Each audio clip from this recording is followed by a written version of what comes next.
All right, Contemporary Crusader here. Today I'm going to talk about GPR specifically, general purpose rifles.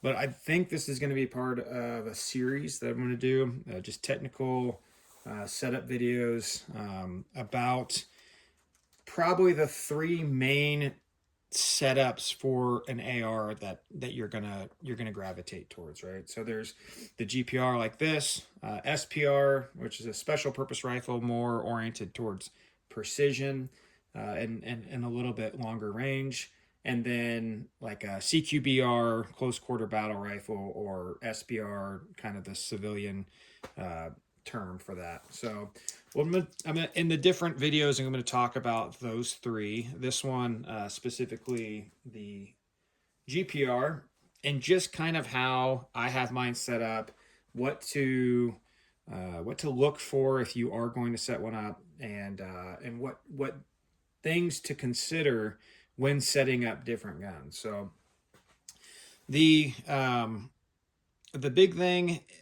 especially, so say someone comes to me and they go, hey, I want to set up an AR. I don't have an AR. I'm not going to buy any more ARs. I'm not a gun guy. I just want something for something that I can kind of use for multiple different situations. So as soon as I hear that, I'm going to start pushing them towards a GPR. And like the name implies, it's general purpose. So it's not necessarily the best at everything, but it is adequate at most things regarding the AR's capability, right? So, first thing, barrel length.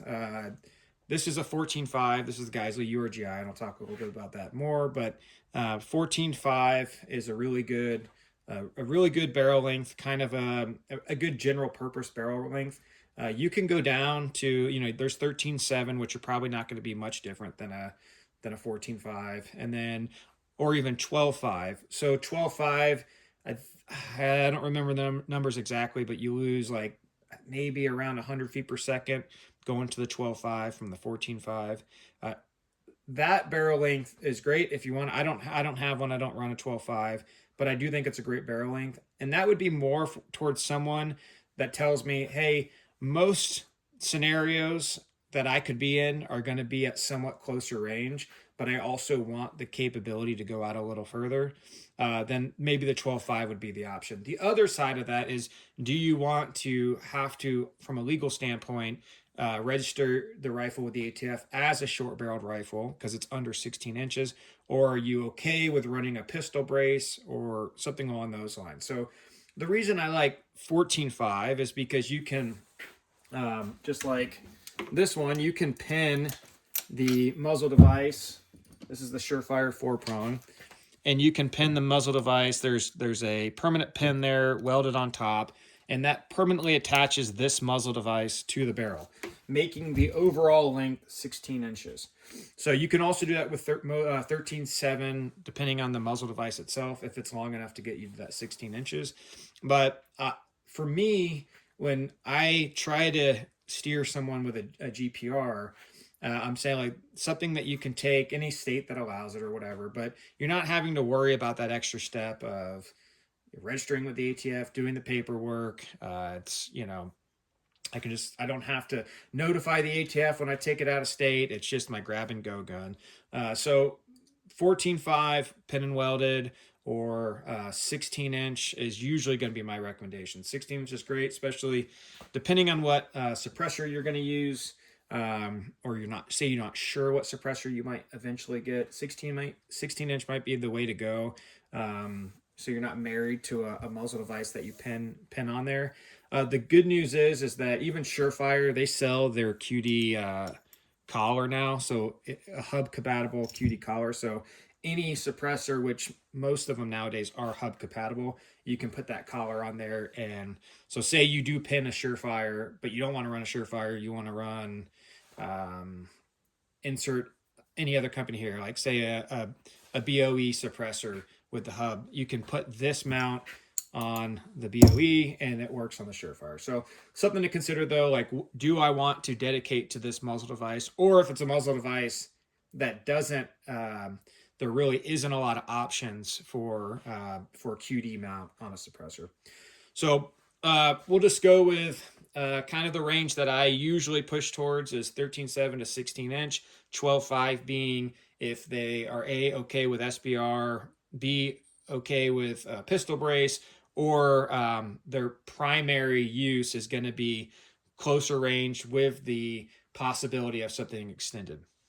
So now, are those the only barrel lengths for GPR? No, but that's most commonly going to be what you see.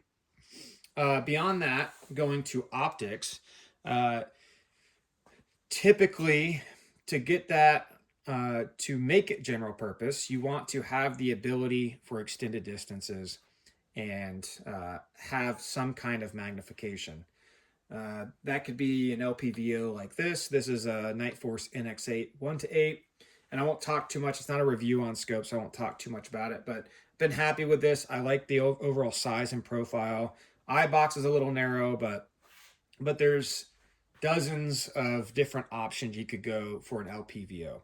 One thing I will say is that if you're going to have an offset or top mounted red dot, then I used to kind of put more I used to more lean towards the LPVO, like I got to have that one power. But what I've found is I almost never use the one power. Typically, I'm somewhere between 4 and 8 when I'm using the scope anyway. 4 is kind of what I usually keep it on. And if I need that a little bit more magnification, I go to up to 8. So I used to be like, oh, I don't want like a 2.5 to 10 or a 2 to 10. Now I go, it doesn't really matter because I honestly, I mean, unless I'm forcing myself to use it at close range on one power because I just don't train with it, and I'm like, hey, I got to train with this. I really don't use the one power ever really. So that's something to consider. Do you really need a low power variable optic? Could it be a medium power variable optic, like a 2 to 10, or even a 3 to 9, or whatever you want to get, but some kind of magnification. That can be even a holographic or red dot with a magnifier. The limitation there is that you're not getting a mil reticle like this has, or a lot of the other scopes, or some kind of BDC bolt drop compensator built into the reticle. You're just getting your circle dot or your dot. So you're not going to be able to use the reticle for your holes. You're going to have to figure out where that red dot needs to be at different distances. So it's a little bit easier to get dope and figure out what my holds are with a mil reticle, rather a red dot or a holographic circle dot, whatever. But that's an option as well. So red dot with magnifier, something with magnification that allows me to go extended distances. For me, I'm very comfortable out to 500 with this. It definitely has more capability. I've taken out a little farther than that, but my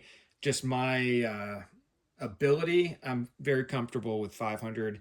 You can extend this to 600-700 meters, yards, but for me, 500. If I in a pinch, maybe a little farther than that. So that's kind of what you're shooting for, something that can give you that extended distance. Because with a red dot, no magnification, you can fairly easily shoot a human-sized silhouette at 200 yards. 300 yards if you train with it. So magnification for me is more it's more the ability to observe.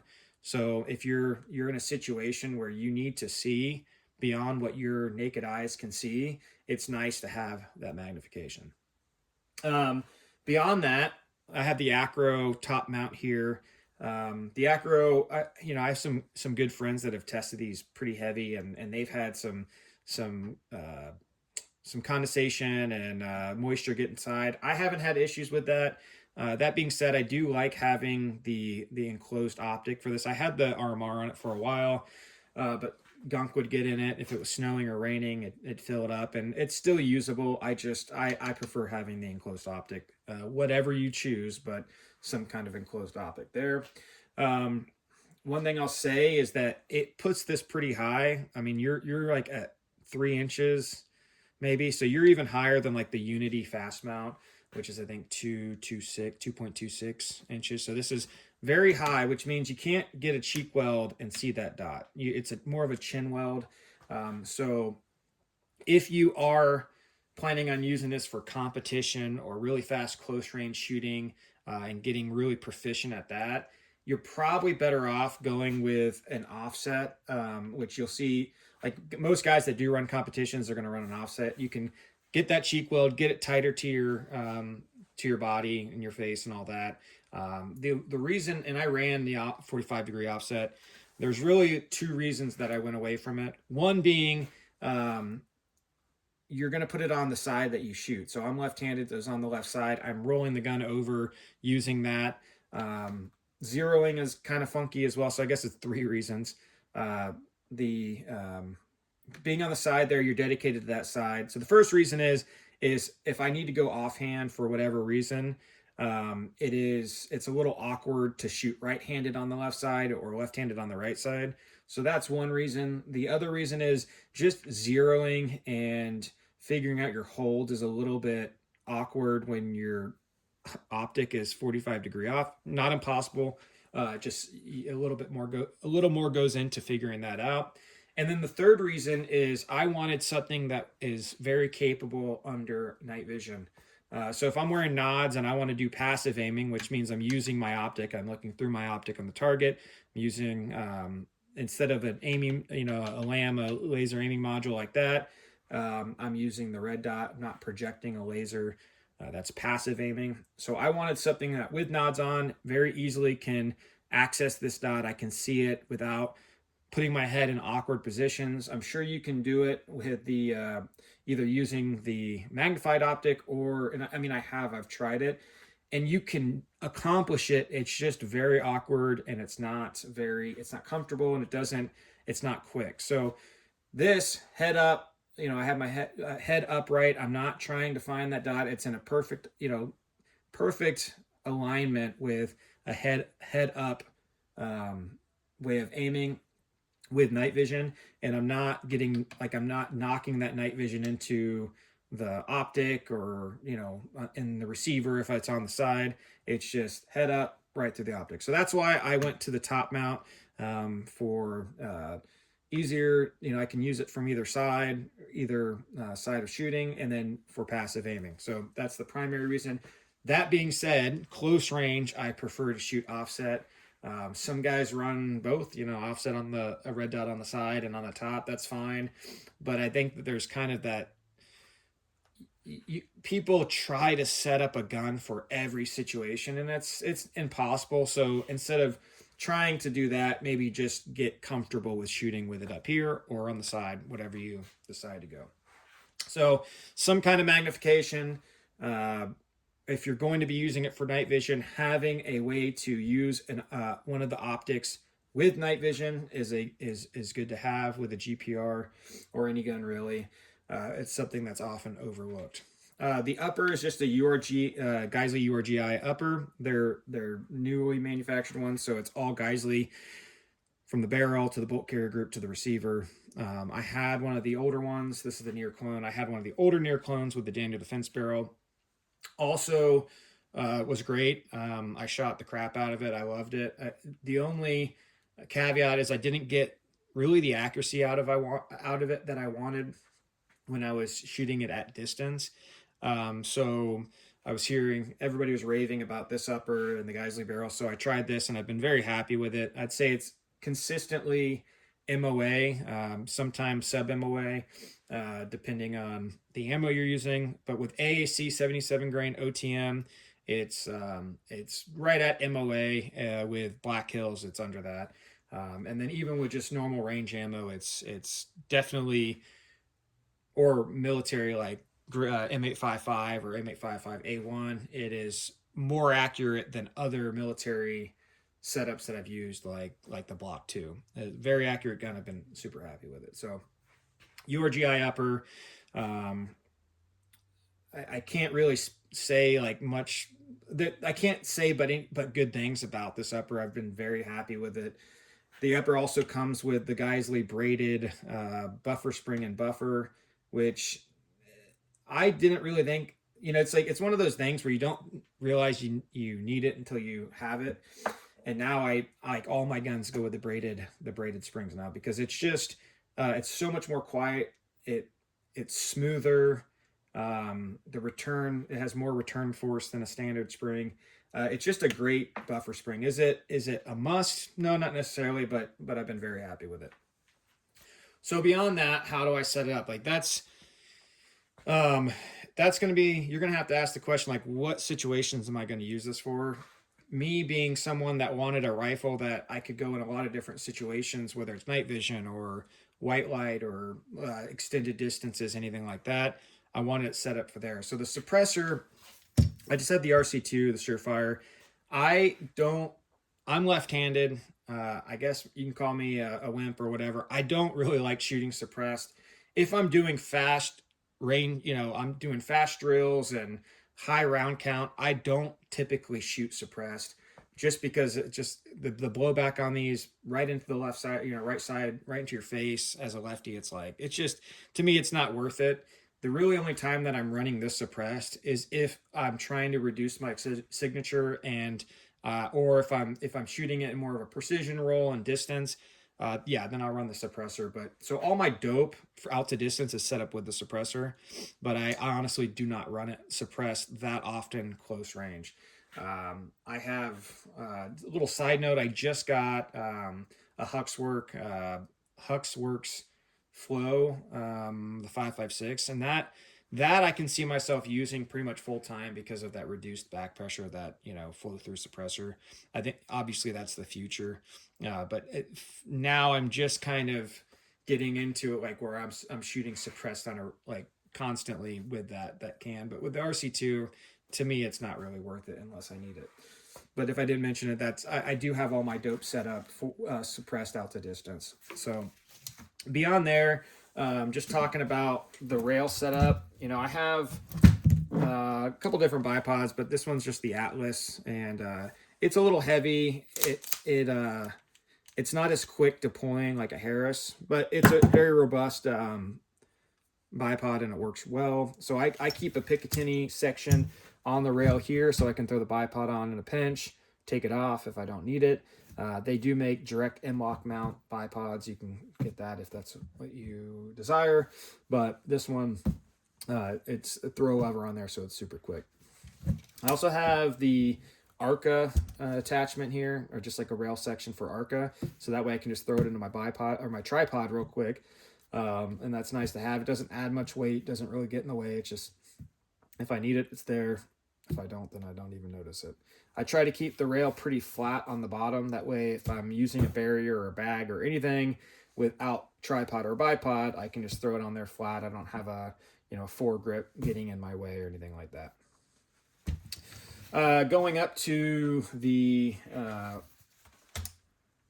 light and laser setup and kind of the switch setup, which is something that I want to talk about specifically, because I see a lot of setups where to me, it doesn't look like a lot of thought goes into how people set up their lights and lasers. So I just have LA5 here, and then the Surefire Scout Light Vampire. So it has the IR as well. It's the actual light itself, or the head, it twists to IR, white light, or off if you don't need it at all. I also have the 100 Concepts cap here, just to reduce reflection signature. Or I don't want to AD my light, but I want to have it quick to where I don't have to turn that bezel, and I'm going to need white light, I could just pop that off and you have that. I remember overseas, like we would use duct tape and then create these little flaps with duct tape over the light so we didn't accidentally AD them, and then it had a little pull tab on it that you could just rip off. So I do like having this. It's a nice little accessory. Again, it's not really in the way, it's just there. It's nice to have. And then I have it tucked up to the laser here, and then my switches. So on the tail cap of the Surefire, I have the one that allows you to put a pressure switch in there, the standard Surefire pressure switch attachment, and then also the tail cap. So I like that because pressure switches fail, wires fail. If it gets sheared or ripped or whatever, fails over time, you still have that. And I keep it on this side as a lefty that I can use it with my thumb if I need it. But I prefer using the pressure switches if it works, but I like having that as a backup. Then I have the standard Surefire pressure switch here on the side. I think this is a cloud defensive mount, and then the Unity mod button, I think it is, that activates the laser. So this is what I want to talk about. I like having my light and my laser pressure switch in different spots that are manipulated with different digits. Two reasons really. So if they're in the same spot, and say you're activating it with your thumb, and then you have to in the moment you have to be like, oh wait, which one is my laser, which one's my light? So that eliminates that because I'm using different digits to activate them. And then on top of that, especially if you have an IR light that you want to use, like say in a room, I think the IR light performs better in a room. It kind of puts a wider throw than the flood that's on the laser. This is better for distance, of course. You know, if you need to illuminate something at distance, yeah, the flood's going to be the way to go. But if you're in a room and you want to use your laser and your IR light and illuminate that room with IR, I want to be able to activate both my laser and my light at the same time, just like that. And also, I don't want my switches in a way where I have to really change where my hand placement is, or if it's like in an awkward spot where you're not getting as firm as of a grip on the gun, and then now you're engaging a target or a person, whatever, and I'm like doing this weird manipulation, and I don't have that same firm grip on the rail because I have to move my hand to activate my pressure switch. Just something to think about. I see a lot of light laser setups with the pressure switches that there seems to not be a whole lot of thought behind it. So just something to consider if you're going to run laser and a light or multiple accessories. So that's how that's set up. Again, now I can go out to, let's say 500-600 yards. I can shoot close range. I can shoot passive. I can shoot active with night vision. And I have all those set. I can shoot suppressed with a bipod or unsuppressed, no bipod, whatever. So I have all these different setups that I can kind of use this for depending on what I'm doing with it. And that's the whole point of the GPR, is to have those options of how you're going to use this gun. Some of the smaller smaller parts, accessories, HRF concepts, flared magwell. It's not the most necessary thing in the world, but it does help. It aids with quicker reloads. It looks pretty cool too. So I'm in Montana. We have winters here that are harsh.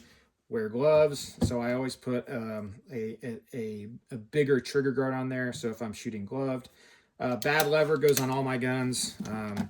That way, so I can push the bottom of the bad lever to lock the bolt to the rear. If I'm doing a reload, mag goes in, and thumb right there for the reload. If you have an ambi lower, then you don't have to worry about that. This lower is not ambi. It's just a standard Colt M4 lower.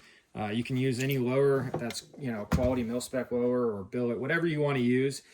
I like the Colt style. I want this to look, it's not an exact clone, but it is, I still like that whole clone vibe, or, similar to what's actually being used by special operations today. Geissele SSAE, which I think is the gold standard.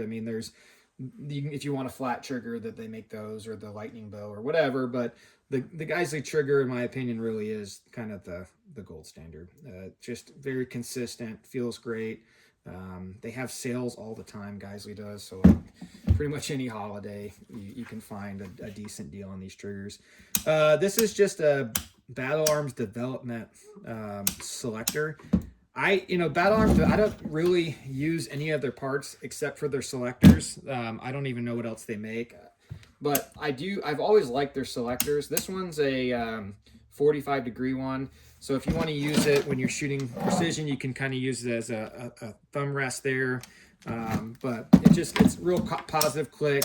It works similar. It's not a detent like the Geissele or the Radian, but it's a screw that you can put the length on either side. So you can do the long on the left and the short on the right, vice versa. I always like to do a QD attachment at the base of my buffer tube. I like my sling to be mounted here and a couple slots up there, and that just allows when it is slung, it gives me the ability to manipulate the gun a little easier than if it's all the way in the back of the stock and all the way forward. It kind of tightens everything down. The exception or the caveat to that is if you're trying to get it tight to your body while you're working on something else and you're not using your gun, you might want to extend it out or on the stock. That's up to you. That's all preference. BCM grip, big fan of those. Geissele charging handle. Again, everything on my guns is going to be ambi, so that comes with this upper. Geissele makes great ones. Radian makes great ones. BCM. Pick whatever company you like and grab their ambi selector. It's just nice to have, even if you're not left-handed. Ambi mag release. This is from Norgon, I think, or that's the original company. This one might be the CMMG mag release, but it's nice, and it pivots off itself, so it doesn't pivot off the receiver, and it's not oversized to where it's you're accidentally activating it, or it's like blocked by the bad lever, so it kind of stops right there. So I can use the bad lever and use that. I like that mag release. I've been using them for a while. They work really well.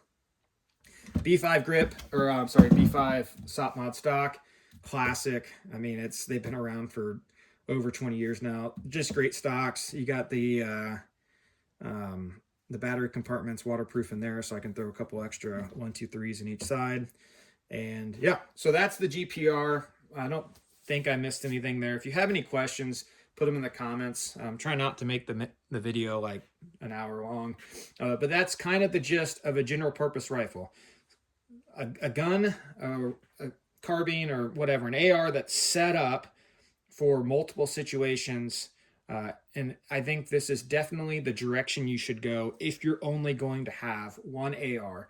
And it also depends on exactly what you're going to be using it for. But this fills many roles in one gun, and you don't have to have a gun for each thing that you do. But the next videos, I'll talk more about the SPR and the CQBR and kind of what roles those are good for and the limitations if you're going to have multiple ARs. But if you're going to be one and done, I think this is a good direction. Pick your poison as far as the accessories, your optics, all that stuff. But these are just some things to consider when you're setting up your GPR.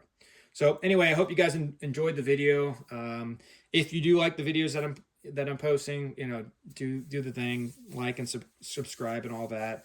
If you have any questions on anything I talked about, just put it in the comments and I will get back to you on that. But that's all I got. God bless. Take care.